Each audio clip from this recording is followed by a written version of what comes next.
Good morning, students. Welcome you all to my YouTube channel PEC Academy Kurukshetra.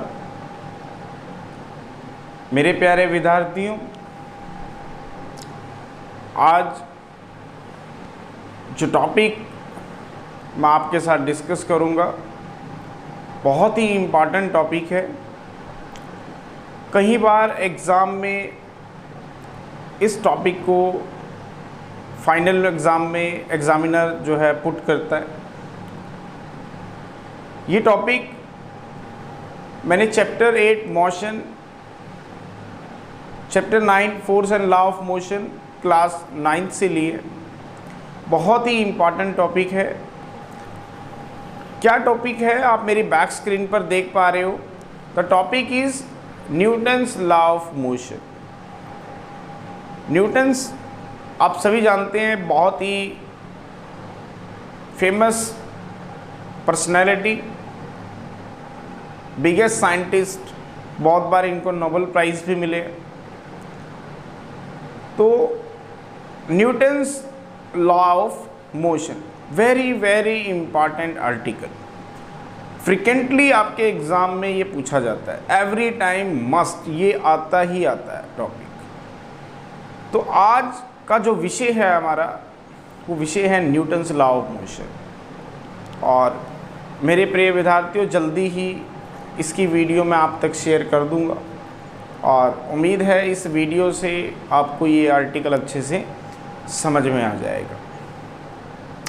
क्या है Newton's law of motion? Newton's एक scientist था और आप सभी को पता है कि जब भी कोई ऑब्जेक्ट मोशन में रहता है, uniform, non uniform motion and so on, तो प्रकृति उसके लिए कुछ ना कुछ नियम बनाती है। इस कुदरत ने, इस प्रकृति ने हर एक मूविंग ऑब्जेक्ट्स के लिए, चाहे वो किसी ही सिस्टम में हो, उसके लिए एक नियम बनाया। तो उस नियम को सबसे पहले न्यूटन्स ने स्टडी किया था। न्यूटन्स ही पहला साइंटिस्ट था जिसने उन नियमों को स्टडी किया। प्रकृति के उन नियमों को स्टडी करने के बाद उसे अपने 3 लॉस की फॉर्म में उसने एक्सप्रेस किया, जो कि बाद में Newton first law, Newton second law और न्यूटन थर्ड लॉ के नाम से जाने लगे। तो क्या था न्यूटन फर्स्ट लॉ, आज हम इस वीडियो में देखेंगे। नेक्स्ट वीडियो में I will discuss along with you Newton second law of motion and Newton third law. तो Newton first law of motion हमें क्या कहता है, आप मेरी बैक स्क्रीन पर देखें तो Newton first law of motions के बारे में मैंने यहाँ पर बताया हुआ है। Newton first law of motion हमें कहता है, देखिए, the first law of motion states that an object maintain its state of rest or of uniform linear motion unless compelled by some external applied force। क्या कह रहा है हमें Newton first law? लेकिन इसको समझाने से पहले स्टेटमेंट को मैं आपको एक चीज़ क्लियर कर देता हूँ कि यूनिफॉर्म लीनियर मोशन का क्या मतलब है। यूनिफॉर्म लीनियर मोशन का और रेस्ट का मतलब क्या है? हम किस ऑब्जेक्ट को रेस्ट में कहेंगे और किस ऑब्जेक्ट को मोशन में कहेंगे। An object is said to be at rest if its position does not change with respect to surrounding. हर वो ऑब्जेक्ट रेस्ट पे कहलाएगा अगर उसकी position with respect to surrounding change नहीं हो रही या फिर with respect to time change नहीं हो रही। Every object is to be called at rest। हर एक ऑब्जेक्ट को हम रेस्ट पे कहेंगे। An object is to be in a state of rest if its position does not change with respect to surrounding और टाइम। अगर एक object की पोजीशन चेंज नहीं हो रही विद रिस्पेक्ट टू सराउंडिंग और विद रिस्पेक्ट टू टाइम, तो हम उस ऑब्जेक्ट को रेस्ट पे कहेंगे। जैसे फॉर एग्जांपल, ये अभी मैं डस्टर को अपने इस हाथ के ऊपर रख रहा हूँ। अब आप इसे कंटिन्यूसली देखते रहें at time t is equal to 1 second, 2 second, 3 second, 4 second, the object means duster does not change its position. अब आप देखें इस डस्टर की पोजीशन चेंज नहीं हो रही विद रिस्पेक्ट टू सराउंडिंग और विद रिस्पेक्ट टू टाइम, तो ये डस्टर जो है, ये ऑब्जेक्ट जो है, ये रेस्ट पे है। लेकिन किस ऑब्जेक्ट को मोशन में कहेंगे? An object is said to be in motion if its position changes with respect to surrounding और with respect to time। हर वो ऑब्जेक्ट मोशन में कहलाएगा अगर उसकी पोजीशन चेंज हो रही है विद रिस्पेक्ट टू सराउंडिंग और with respect to time. For example, I am putting a duster on my hand. तो अब आप देखिए ध्यान से, ये जो डस्टर है, अब मैं यहाँ पे अगर एक फोर्स लगाऊं तो ये डस्टर अपनी पोजीशन को चेंज कर रहा है विद रिस्पेक्ट टू सराउंडिंग। तो आपने क्या देखा कि जो डस्टर पहले रेस्ट पे था, जैसे ही मैंने फोर्स लगाया तो डस्टर जो है मोशन में आ गया। क्यों मोशन में आ गया? क्योंकि डस्टर की पोजीशन क्या हो रही है? चेंज हो रही है विद रिस्पेक्ट टू सराउंडिंग। ठीक है, अभी देखिए डस्टर कहाँ है? यहाँ पर है। अगर ये मूव करेगा, इसकी पोजीशन चेंज होगी विद रिस्पेक्ट टू सराउंडिंग, तो ये मोशन में आ जाएगा। तो देखिए इसकी पोजीशन चेंज हो रही है with respect to surrounding, yes, its position is changing with respect to surrounding और its position is changing with respect to time. तो this object is said to be in motion. लेकिन uniform motion क्या है? अगर object अपनी position को change कर रहा है तो वो मोशन में है, ये तो हमें समझ में आ गया। लेकिन अगर ऑब्जेक्ट मूव कर रहा है तो हम कब कहेंगे कि वो यूनिफॉर्म मोशन में मूव कर रहा है? अगर उसकी वेलोसिटी कांस्टेंट है चलते हुए। Suppose N object is moving with a constant velocity of 70 kilometre per hour. अगर एक ऑब्जेक्ट एक कांस्टेंट वेलोसिटी से चल रहा है 70 किलोमीटर पर आवर, इसका मतलब हर एक घंटे के अंदर वो 70 किलोमीटर का डिस्टेंस ट्रेवल कर रहा है, तो that motion is said to be uniform motion. दोबारा समझे, हम किस मोशन को यूनिफॉर्म मोशन कहेंगे? अगर ऑब्जेक्ट एक कांस्टेंट वेलोसिटी से मूव कर रहा है। मान लेते हैं कोई एक मूविंग कार है जो पिपली से अम्बाला की तरफ NH1 रोड पे चल रही है और वो 70 किलोमीटर पर आवर की स्पीड से चल रही है और उसकी वेलोसिटी चेंज नहीं हो रही। इसका मतलब हर एक घंटे के अंदर वो 70 किलोमीटर का डिस्टेंस ट्रैवल करेगी। इक्वल डिस्टेंस ट्रैवल्ड होगा, इक्वल डिस्प्लेसमेंट ट्रैवल होगा बॉडी के द्वारा in equal interval of time, तो उस मोशन का नाम है यूनिफॉर्म मोशन। अब स्टेटमेंट को पढ़ते हैं दोबारा से। The first law of motion states that an object maintain its state of rest or of uniform linear motion unless compelled by some external applied force। Newton formula हमें ये कहता है कि अगर कोई ऑब्जेक्ट रेस्ट पे है तो वो कंटिन्यू रेस्ट पे ही रहेगा, और अगर कोई ऑब्जेक्ट मोशन में है, यूनिफॉर्म लीनियर मोशन में है, तो वो कंटिन्यूस अपनी यूनिफॉर्म लीनियर मोशन को मेंटेन करके रहेगा जब तक अनलेस और अनटिल उसके ऊपर एक अनबैलेंस एक्सटर्नल फोर्स अप्लाई ना किया जाए। दोबारा सुने क्या कहता है न्यूटन फॉर्मूला में। अगर कोई ऑब्जेक्ट रेस्ट पे है तो वो कंटिन्यूस रेस्ट पे ही रहेगा। अगर कोई ऑब्जेक्ट मोशन में है तो वो कंटिन्यूस मोशन में ही रहेगा और अपनी वेलोसिटी को मेंटेन करके चलेगा जब तक कि उसके ऊपर कोई एक्सटर्नल अनबैलेंस फोर्स अप्लाई ना किया जाए। जैसे कि फॉर एग्जांपल, ये अभी मैं इस डस्टर को अपने हाथ के ऊपर रख रहा हूँ, तो आप देखें इसकी जो पोजीशन है वो कौन सी है? रेस्ट की है, क्योंकि इसकी पोजीशन चेंज नहीं हो रही विद रिस्पेक्ट टू टाइम। तो अगर मैं इस ऑब्जेक्ट को यहाँ से डिस्टर्ब ना करूँ तो ये मॉर्निंग तक, अभी बज रहे हैं 12:15, 12:15 बज रहे हैं इस टाइम। तो अब आप ध्यान से देखें कि अब अगर मैं इसको यहाँ से डिस्टर्ब ना करूँ तो ये सुबह अर्ली मॉर्निंग 5 o'clock तक भी ऐसे ही पड़ा रहेगा। जैसे कि a book lying on A table in A room. अगर एक बुक एक टेबल के ऊपर पड़ी है, एक रूम के ऊपर पड़ी है, और आप उस रूम को लेफ़्ट कर जाते हैं तो वो बुक आपको वहीं पर ही मिलेगी सुबह। इसका मतलब वो ऑब्जेक्ट वो रेस्ट पे जो था वो कंटिन्यूस रेस्ट पे ही रहेगा जब तक कि कोई आके उसके ऊपर एक अनबैलेंस एक्सटर्नल फोर्स ना लगाए। जैसे कि ये जो ऑब्जेक्ट है जो आप देख पा रहे हो, ये अभी रेस्ट पे है। अगर मैं इसके ऊपर कोई एक्सटर्नल अनबैलेंस फोर्स अप्लाई नहीं करूँगा तो ये ऑब्जेक्ट अपनी पोजीशन को मेंटेन करके रहेगा और सुबह तक आपको ये ऐसे ही नज़र आएगा। लेकिन जैसे ही मैं एक्सटर्नल अनबैलेंस फोर्स, देखो जो मैं इस फिंगर से अप्लाई कर रहा हूँ, अब जब मैं इस पर अप्लाई करूँगा तो ऑब्जेक्ट अपनी पोजीशन से डिस्टर्ब हो जाएगा और वो मोशन में आ जाएगा। तो इसका मतलब इस डस्टर ने अपनी पोजीशन को, रेस्ट की पोजीशन को मेंटेन करके रखा जब तक इसके ऊपर कोई एक्सटर्नल फोर्स अप्लाई नहीं हो गया।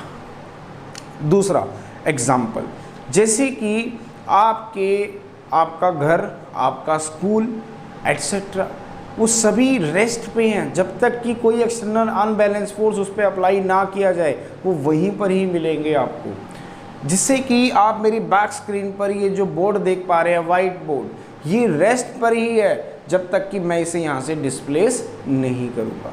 इसी तरह अगर कोई ऑब्जेक्ट मोशन में, मान लेते हैं कि a ball is moving on the floor, एक बॉल जो है वो फ्लोर पे मूव कर रही है, तो वो कंटिन्यूस मूव ही करती रहेगी, ऐसा न्यूटन फर्स्ट लॉ ने कहा, जब तक कि उसके ऊपर कोई एक एक्सटर्नल फोर्स अप्लाई ना किया जाए। जैसे कि फॉर एग्जांपल आप देखिए, ये डस्टर कंटिन्यूस मूव कर रहा था, ये duster is continuously moving with a constant velocity.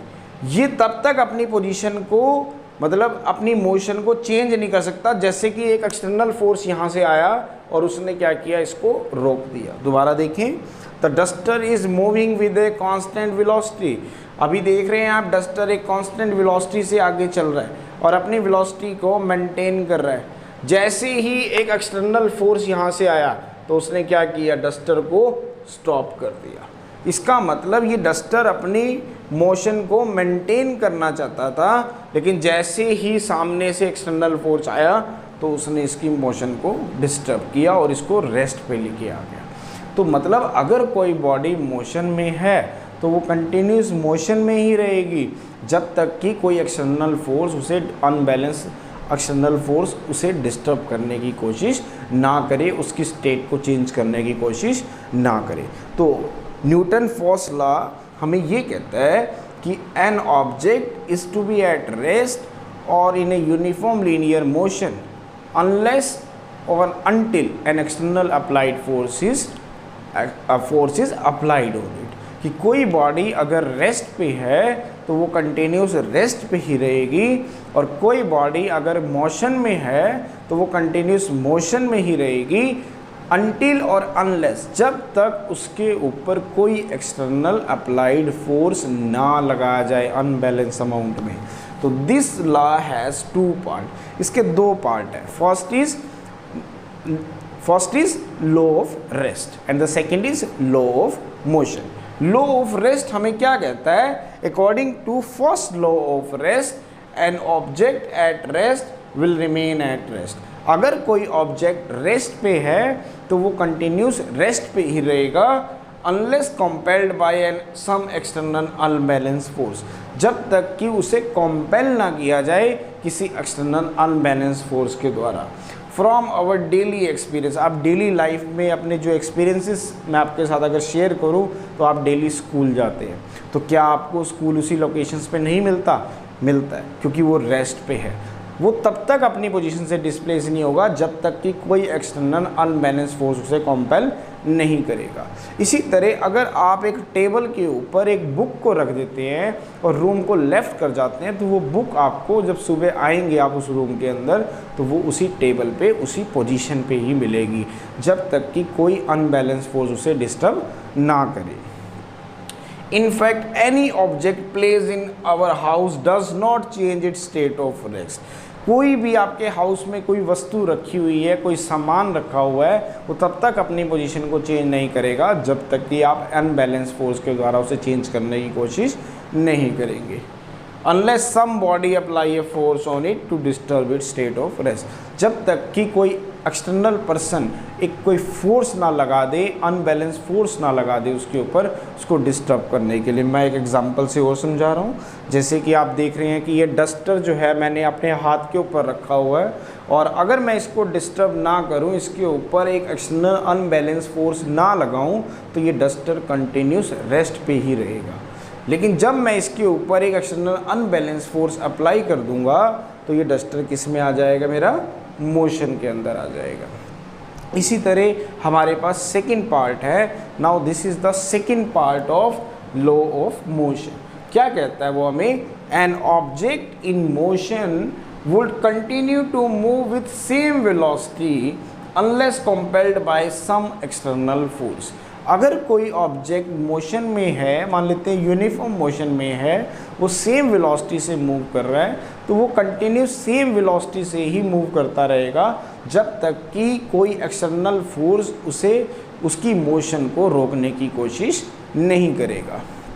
For example, अब आपके दिमाग में एक डाउट आ रहा होगा कि अगर मैं एक बॉल को एक फ्लोर के ऊपर थ्रो कर दूं, तो वो बॉल कुछ टाइम के बाद फिर रेस्ट पे क्यों आ जाती है।